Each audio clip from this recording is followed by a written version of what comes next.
Hey guys, Josh from soccerreviewsforyou.com, bringing you my review plus on-feet video of the brand new Nike CJ3 Flyweave trainer.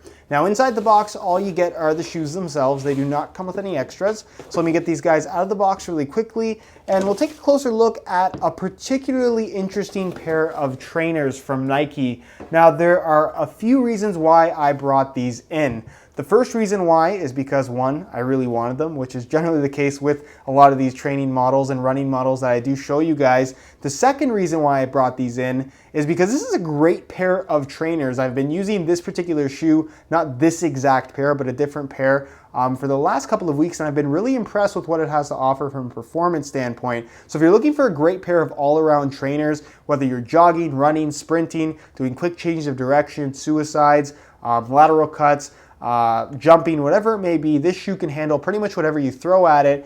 And the third reason why I brought these in and why I'm showing you them in this video is because this is the first shoe from Nike to introduce their new Flyweave technology, which is essentially the upper on the CJ3 Flyweave trainer. Now, what is Flyweave? That's something we're going to talk about in today's video, but it's essentially an evolution of Nike's Flyknit technology, which has really changed the industry in terms of footwear in general, not just soccer cleats. And the reason why this is particularly interesting to the soccer world specifically is because Flyknit was not a thing on soccer cleats up until very recently. With that said, we had seen Flyknit running shoes for years until we finally saw it in a soccer application. So what I'm saying here is that Flyweave technology being an evolution of Flyknit, and Flyknit being the current trend in soccer cleats, it's a very strong possibility that Flyweave will be featured in future Nike soccer cleats. Just a hunch, but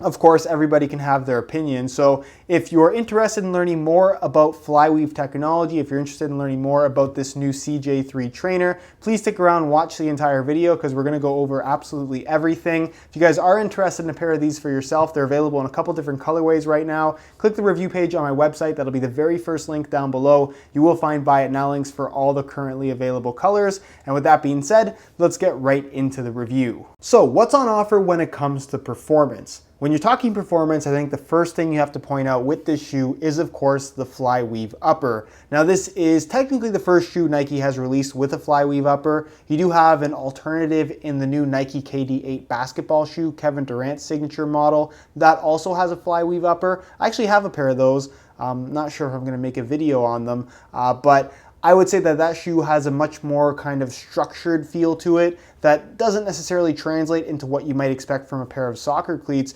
whereas with the CJ3 Flyweave trainer, it's a thinner variation of Flyweave, more flexible, and like I said, more of what you would expect in a soccer type of application, but still fairly bulky, to be completely fair. Now, what is Flyweave? As you guys can see, the upper is not knitted, it's woven, and that's essentially the difference between Flyknit and Flyweave. With knitting, you can only get it so tight. There has to be layers, there has to be more space between all of the different yarns that are kind of threaded together, if you will. I don't really have a better way of explaining it. Whereas with Flyweave, because it's woven by machine, they're able to get a lot more intricate and they're able to get the yarns themselves a lot tighter and closer together. So just like Flyknit, where they were able to kind of engineer every square millimeter of the upper, they're able to do that with Flyweave as well, using the same materials, making it a one-piece construction, but they're able to get it more dense, which means they can put more material in a smaller area, which allows them to get more structure in the shoe without the need for extra reinforcement, which is what we see a lot of with the two Flyknit models from Nike that are currently out, the Superfly 4 and the Magista Obra. They both have internal fused-on support cages, which you don't have at all here on the Flyweave trainer, the CJ3 signature. For those that don't know, CJ3 stands for Calvin Johnson, and the 3 stands for this being his third signature model. Calvin Johnson is an American football player. Honestly, I don't watch a lot of American football. You can see the insole right here. It does have his name, and of course, that's his signature. It says engineered to the exact specifications of Calvin Johnson. Apparently, he's a big deal. At least Nike thinks so, but that's kind of the explanation for the name for those that may have been wondering. But nonetheless, It's a very interesting shoe because, again, you have no extra reinforcement on the inside of the shoe. Being that this is a training model and it's not really designed for kicking anything, they do have layers of fused on material right here around the toe, not only for extra kind of support reinforcement, but also for durability reasons. You don't want it to be completely exposed. And I would assume that if this were to release in, again, a soccer cleat application, there would be some kind of a covering, just like what we see right now with the Superfly 4 and Magista Obra. That's just something that's necessary if the upper is going to be making contact with anything. But again, these aren't for kicking the ball, so the Flyweave material is actually left exposed. You can see the pattern on the upper is designed both to look cool as well as to actually be functional. So where you see all of this kind of red yarn is where it gets a little bit more dense, whereas all the blue parts, so the part where you have kind of these X's in between, that's actually where the fly wire runs kind of crisscross through the actual Flyweave material itself. So it's kind of a dynamic Flywire application that it's in the upper, but it's not fixed in place. And it of course runs from the base of the sole into that lacing system, providing extra support. So again, a very similar type of construction to what we see right now from Nike and their soccer cleats. And of course you don't have the zigzags on the medial side, it's just straight up and down, but the same idea. And then you do have some fused on material around the edges of the lace holes just to reinforce them. Again, something that you do see on the soccer cleat models as well. This of course is not a one-piece design, it's more of a standard shoe construction where you do have the two sides and then the tongue in the middle. The tongue does feature a Flyweave kind of top layer, but it's just basically a soft cushioned foam material. But with the tongue, while the Flyweave has no real purpose, it does show you the intricacy and accuracy of how they can actually weave something. You can see his signature there, which is not a simple signature, is woven into the tongue, and it is really, really good quality. You can definitely tell that that is his signature, and that just shows how much freedom they have with design, not only from a structure standpoint and what they can do to make certain elements more flexible or more heavily reinforced, but also in terms of what they can play around with to make the shoe look cool. They can pretty much weave in any design at all, even something as intricate as a signature, which is really, really exciting from a visual standpoint in terms of what we're going to see in the future. You can see at the toe, the Flyweave looks really cool, definitely very different from anything that we've seen before. And again, I'm just really kind of blown away with how soft and flexible this material is, but once you put it on your foot and pull the laces tight, it's reinforced properly, it moves with your foot naturally, and ultimately it doesn't feel flimsy. It feels really, really good. They're very supportive, very responsive, and that's what you would expect from a pair of training models. And it's something that I think you can look forward to from Nike Soccer line if they ever do utilize something like Flyweave, which I think is very, very likely. Moving on to the rear of the shoe, it does have an internal heel counter, fairly low cut as you can see, so definitely nothing too extreme as far as ankle support is concerned because it is cut below the ankle, but they do kind of lock your heel in place pretty nicely. They have a nice solid fit on feet, which I like, and they're not as flexible as you might expect, and a lot of that has to do with the fuse here at the front. Again, these aren't made for kicking the ball, they're made to be supportive and solid, and they're made for big football players, so that's kind of what the design is based around. So if you're expecting to wear these for soccer usage, you could, but probably not the best option for you. You'd be better off with a pair of indoor soccer cleats. The heel lining material is a padded mesh, which is really nice. The insole is removable. I gave you guys a quick glance at that already. It's got a mesh liner on top, and it's made from a single layer of this ortholite material that's got some decent thickness to it, so step-in comfort, certainly a strong point with this shoe in general. And then moving on to the midsole and outsole, the midsole is entirely made from a Phylon foam with Nike Zoom technology in the form of these little hexagons that sit underneath the foam. So they're not super noticeable. You're not going to feel each of these hexagon pads, if I'm completely honest with you guys, but there definitely is a sufficient amount of impact protection. You don't feel like you're running around barefoot by any means.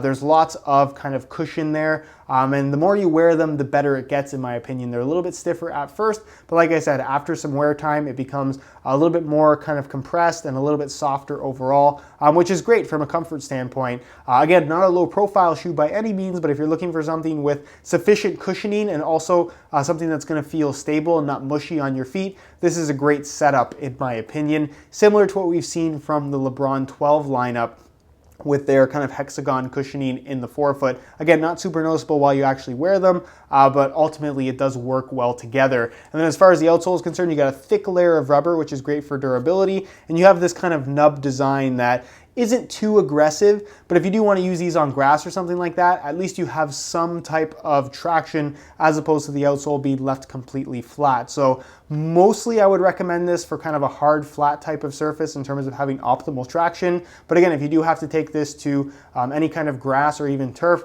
you do have something under your feet as opposed to the sole being left completely flat because of this kind of nub design. So overall, really, really nice pair of trainers. They feel substantial on your feet. They feel responsive. You feel locked in place. You feel secure. But at the same time, it's a woven upper with no real reinforcement through the midfoot at all, which is just really, really impressive to me. And I just can't get over how much I like this shoe. It's a really, really nice pair of trainers.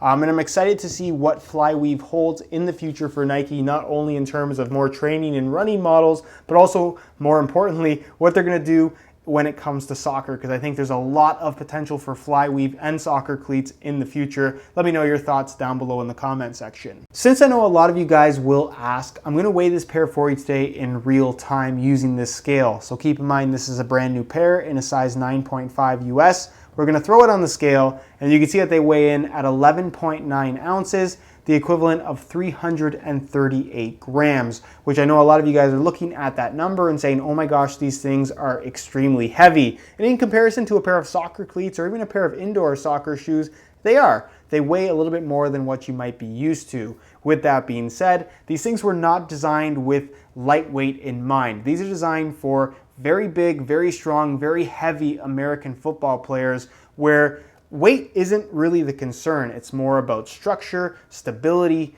comfort, cushioning, and just a solid construction in general. And that's what they've achieved here with this Flyweave training model. So if you're looking at this shoe and viewing it as, oh my gosh, Flyweave shoes are really, really heavy, how are they gonna make this into a soccer shoe? Keep in mind that really all the weight in this shoe is in the outsole. Same goes for a pair of soccer cleats. Soccer cleats that have really light, really thin outsoles generally tend to be lighter than the rest. Most of the weight, like I said, is in the outsole as opposed to in the upper. So if Flyweave ever were to be implemented in a soccer cleat variation, I would expect the weight to be very similar to what you find right now with the Magista Obra and the Superfly 4 with their Flyknit uppers. So again, if you're interested in buying these for yourself, buy them because you want a really nice pair of training shoes that are solid, well cushioned, and of course have that new Flyweave upper, as opposed to buying them because they're light or they're heavy. The weight really doesn't have much to do with the experience when you're talking about this particular training model. All right, so here is a look at the CJ3 trainers on feet. On my left foot, I have the stock laces that come with the shoes, and on my right foot, I have a pair of wide neon yellow reflective SR4U replacement laces. I get this question a lot. Can I use SR4U laces on running shoes or casual shoes, whatever it may be? And the answer to that question is yes. As you guys can see, I use them on a lot of my running models, actually. This is the wide variation, which I think is better suited for this particular shoe, just because the stock laces are a little bit chunkier, so it just looks more kind of like a stock lace in my opinion. And I just like the little bit of accent that you get here with the Volt Yellow and the laces, plus you get the nice reflective detailing as well. So if you are interested in a pair of SR4U replacement laces, the website to go ahead and check out is www.sr4ulaces.com. You find a direct link to that website down below in the description of this video. Now, in terms of how these things fit and feel on feet, they're very, very comfortable. And it really does make me excited for Flyweave technology in general. What's cool about this shoe is that it's extremely supportive, it's extremely stable, it's very responsive, very comfortable, very flexible,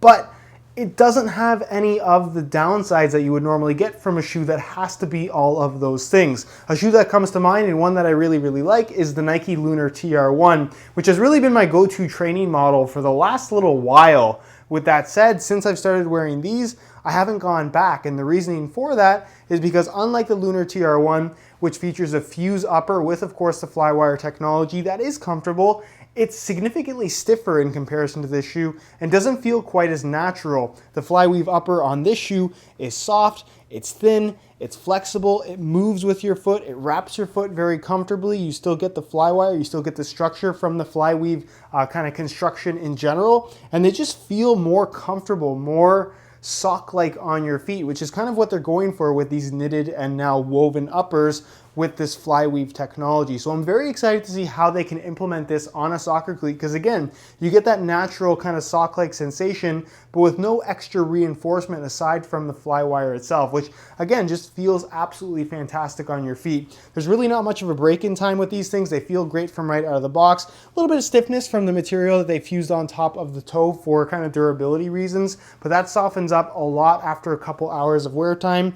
And the amount of underfoot cushioning you get is great as well. It's not too bulky. You kind of feel like you're close to the ground. They're stable enough. And again, they just feel really, really good. A great all-around training model in my opinion. In regards to width, they've got some really good width to them. They're going to be suitable for just about anybody. They're not going to stretch, but like I said, they'll fit pretty much anybody from right out of the box. And in regards to sizing, they definitely do run true to size as well. I'm wearing my usual size 9.5 US, which is what I wear in pretty much every running and training model. And the fit and the length is absolutely perfect. So if you are looking to order a pair of these for yourself, I would strongly recommend going true to size in order to achieve the best possible fit. All right, guys, that's it for my review of the Nike CJ3 Flyweave trainer. Again, if you guys are interested in a pair of these for yourself, be sure to check out the review page on my website. That'll be the very first link down below in the description of this video. And on that page, you will find buy it now links for all the currently available colorways of this particular shoe. If you have any questions at all regarding the CJ3 Flyweave trainer, leave them down below in the comment section. I definitely will get an answer out to you.